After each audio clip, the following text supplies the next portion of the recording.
بسم اللہ الرحمن الرحیم۔ السلام علیکم ورحمۃ اللہ وبرکاتہ۔ دعاؤں میں اللہ کا فضل مانگا کرو۔ کہا جاتا ہے کہ دعا تقدیر کو بدل دیتی ہے۔ یہ بات سچ ہے یا نہیں؟ مگر اس سے قطع نظر دعا کی ایک اہمیت اور ایک بڑا مقام ہے۔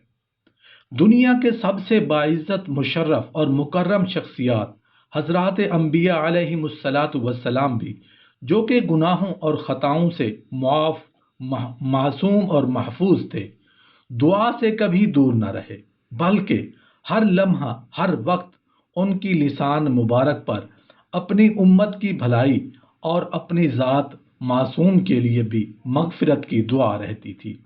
ہمارے پیارے نبی کریم صلی اللہ علیہ وآلہ وسلم تو وقت نزا میں بھی امت کو دعاؤں میں فراموش نہ کر سکے، اور محشر کے ہنگامے میں جب کہ سب نفسی نفسی پکارتے ہوں گے، اس وقت بھی آپ کی زبان مقدس پر اللہم امتی امتی ہوگا۔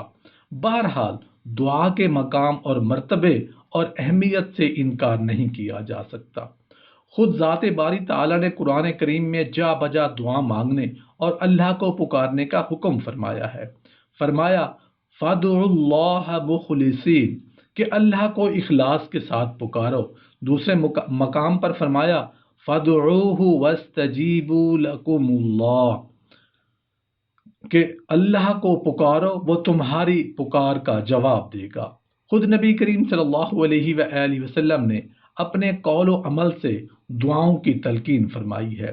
فرمایا الدعاء مخ العبادہ، کہ دعا عبادت کا مغز ہے۔ مزید اہمیت کے لیے فرمایا کہ دعا عین عبادت ہے۔ ان دو احادیث مبارکہ سے دعا کی اہمیت معلوم ہوتی ہے کہ جس طرح ایک پھل ہو، اوپر سے بھرا ہوا ہو مگر اس کے اندر گودا یا مغز نہ ہو، تو اس کی وہ اہمیت نہیں ہے جو گودے اور مغز والے پھل کی ہے۔ اسی طرح دعا بھی عبادت میں مغز اور گودے کا مقام رکھتی ہے۔ لہذا اجتماعی اور انفرادی طور پر دعاؤں کا اہتمام کرنا چاہیے۔ اس کے علاوہ اپنی ہر حاجت روائی کے لیے اللہ کو پکارنے کا حکم دیا گیا ہے۔ فرمایا تم میں سے ہر شخص کو اپنی ہر حاجت اللہ سے مانگنی چاہیے، حتیٰ کہ اپنی جوتی کا تسمہ بھی ٹوٹ جائے تو اللہ سے دعا کرنی چاہیے۔ دعا تو ہر حال میں مانگنا اللہ کو پسند ہے۔ دنیا کے لوگوں سے اگر ایک مرتبہ مانگو تو وہ چیں بچیں ہو جاتے ہیں، اور دوسری تیسری مرتبہ میں تو انکار کر دیتے ہیں یا کوئی طعنہ دے دیتے ہیں۔ لیکن رب کریم کی ذات اقدس کا کیا کہنا کہ وہ زیادہ مانگنے سے خوش ہوتا ہے۔ چنانچہ رسول کریم صلی اللہ علیہ وآلہ وسلم نے فرمایا اللہ تعالیٰ سے اس کا فضل مانگو، کیونکہ اسے پسند ہے کہ اس سے مانگا جائے۔ مزید ارشاد فرمایا کہ جو اللہ تعالیٰ سے نہیں مانگتا اللہ اس پر غضبناک ہوتا ہے۔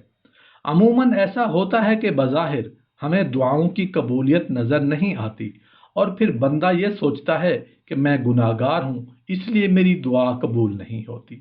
یہ ٹھیک نہیں ہے کہ گناہ کرنے سے بندہ اللہ تعالیٰ سے دور ہو جاتا ہے، لیکن اللہ اپنے بندے سے دور نہیں ہوتا، بلکہ وہ مزید اس کی طرف متوجہ ہو جاتا ہے کہ میرا بندہ مجھ سے اپنے گناہوں کی معافی مانگ لے گا۔ اور یہ بھی ضروری نہیں ہے کہ دعا بعین قبول ہو۔ رسول کریم صلی اللہ علیہ وآلہ وسلم نے ارشاد فرمایا آدمی جب کبھی اللہ سے مانگتا ہے تو اللہ یا تو اسے بعین وہی چیز دے دیتا ہے جس کی اس نے دعا کی تھی، یا اسی درجے کی کوئی بلا یعنی مصیبت اس پر آنے سے روک دیتا ہے، بشرطے کہ وہ کسی گناہ یا قطع رحمی کی دعا نہ ہو۔ اس حدیث مبارکہ سے دو باتیں سمجھ میں آتی ہیں۔ ایک یہ کہ اللہ تعالیٰ دعا کو قبول تو ضرور فرماتے ہیں، یا تو وہی چیز دے دیتے ہیں یا پھر اس کے بدلے میں کچھ اور یہ ہمارا مشاہدہ ہے کہ ہم بعض اوقات کسی بڑے حادثے کی زد میں آ جاتے ہیں، لیکن معجزانہ طور پر اس کے نقصان سے محفوظ ہو جاتے ہیں، اور یہ وہی دعا ہوتی ہے جو ہم اللہ سے مانگ رہے ہوتے ہیں، مگر اللہ تعالیٰ نے اس کے بدلے میں ہم سے یہ مصیبت ٹال دی۔ دوسری بات کہ دعا ہمیشہ جائز حاجات کی مانگنی چاہیے۔